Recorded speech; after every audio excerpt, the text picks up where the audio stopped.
Jó capítulo 21. Respondeu, porém, Jó dizendo: Ouvi atentamente as minhas razões, e isto vos sirva de consolação. Sofrei-me, e eu falarei, e havendo eu falado, zombai. Porventura eu me queixo de algum homem? Porém, ainda que assim fosse, por que não se angustiaria o meu espírito? Olhai para mim e pasmai, e ponde a mão sobre a boca, porque, quando me lembro disto, me perturbo, e a minha carne é sobressaltada de horror. Por que razão vive os ímpios, envelhece e ainda se robustecem em poder? A sua descendência se estabelece com eles perante a sua face, e os seus renovos perante os seus olhos. As suas casas têm paz, sem temor, e a vara de Deus não está sobre eles.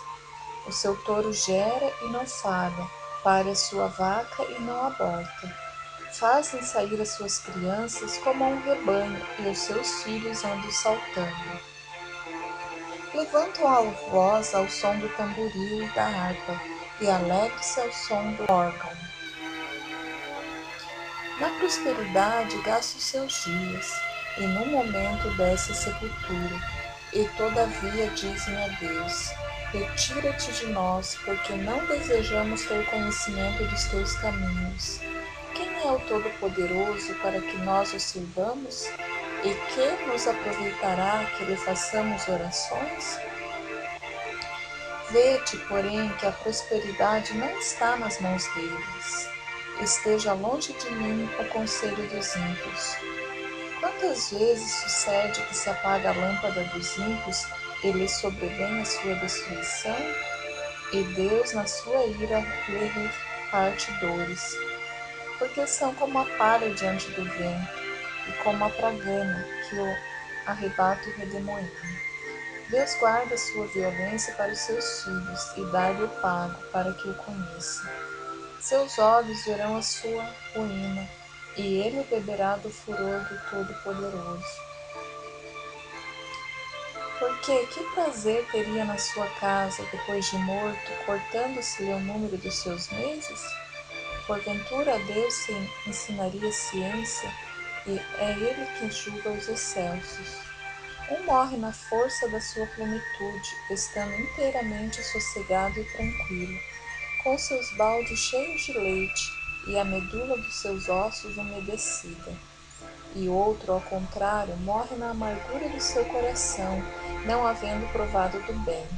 Juntamente jazem no pó, e os vermes o cobrem. Eis que conheço bem os vossos pensamentos, e os maus intentos com que injustamente me fazeis violência, porque direis: onde está a casa do príncipe, e onde a tenda em que moravam os ímpios?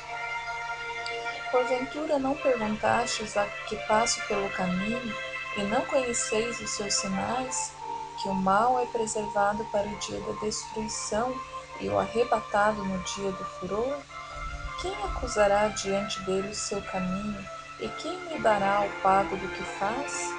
Finalmente é levado à sepultura, e vigiam-lhe o túmulo. Os torrões do vale lhe são doces, e o seguirão todos os homens, e adiante deles foram inumeráveis. Como, pois, me consolais com vaidade?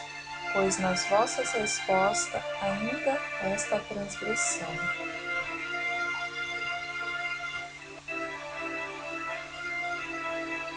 Jó capítulo 22. Então respondeu Elifaz, o temanita, dizendo: Porventura será o homem de algum proveito a Deus? Antes a si mesmo o prudente será proveitoso. Ou tem o Todo-Poderoso prazer em que tu sejas justo? Ou algum lucro em que tu faças perfeitos teus caminhos? Ou te repreende pelo temor que tem de ti, ou entra contigo em juízo? Porventura não é grande a tua malícia, e sem termo as tuas iniquidades? Porque sem causa penhorastes a teus irmãos, e aos nus despojaste as vestes. Não deste ao cansado água a beber, e ao faminto retivestes o pão. Mas para o poderoso era a terra, e o homem tido em respeito habitava nela. As viúvas despedistes vazias, e os braços dos órfãos foram quebrados. Por isto é que está cercado de laço, e te perturbas um pavor repentino. Ou trevas em que nada vês, e abundância de águas que te cobre. Porventura Deus não está nas alturas? Olha para as alturas das estrelas, quão elevadas estão. Se dizes, que sabe Deus? Porventura julgará ele através da escuridão? As nuvens são um esconderijo para ele, para que não veja, e passeia pelo circuito dos céus. Porventura queres guardar a vereda antiga, que pisar os homens iníquos? Eles foram arrebatados antes do seu tempo. Sobre o seu fundamento um dilúvio se derramou. Diziam a Deus, retira-te de nós. E quem foi que o Todo-Poderoso nos fez? Contudo, ele encheu de bens as suas casas, mas os conselhos dos ímpios estejam longe de mim. O justo o vê e se alegra, e o inocente escarnece deles. Porquanto nosso adversário não foi destruído, mas o fogo consumiu o que restou deles. Apega-te, pois, a ele e tem paz, e assim te sobrevirá o bem. Aceita, peço-te, a lei da sua boca, e põe as suas palavras no teu coração. Se te voltares ao Todo-Poderoso, será edificado, se afastares a iniquidade da tua tenda, e deitares o teu tesouro no pó, e o ouro de Ofir nas pedras dos ribeiros. Então o Todo-Poderoso será o teu tesouro, e a tua prata acumulada. Porque então te deleitarás no Todo-Poderoso, e levantarás o teu rosto para Deus? Orarás a Ele, e Ele te ouvirás, e pagará os teus votos. Determinarás tu algum negócio, e setear firme, e a luz brilhará em teus caminhos, quando te abateres.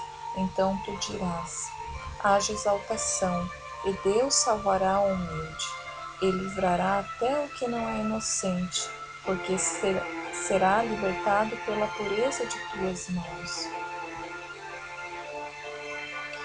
Jó capítulo 23.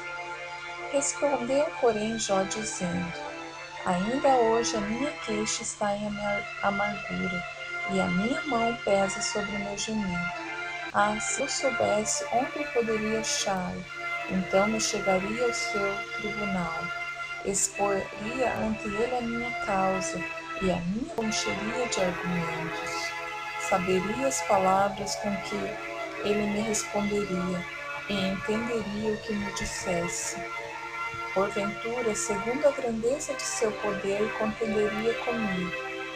Não, ele antes me atenderia. Ali o reto pleitearia com ele, e eu me livraria para sempre do meu juízo. Eis que se me adianto, ali não estás. Se torno para trás, não o percebo. Se operas à esquerda, não o vejo, ou se encobre à direita, não o diviso. Porém, ele sabe o meu caminho. Provando-me ele, sairei como ouro. Nas suas pisadas os meus pés se afirmaram. Guardei o seu caminho, e não me desviei dele. Do preceito de seus lábios nunca a apartei, e as palavras de sua boca guardei mais do que a minha porção. Mas se ele resolveu alguma coisa, quem então o desviará? O que a sua alma quiser, isso fará, porque cumprirá o que está ordenado a meu respeito. E muitas coisas como estas ainda tem consigo, por isso me perturbo perante ele. E quando isso considero, temo-me dele, porque Deus macerou meu coração, e o Todo-Poderoso me perturbou. Porquanto não fui desarraigado por causa das trevas, e nem cobriu o meu rosto com a escuridão.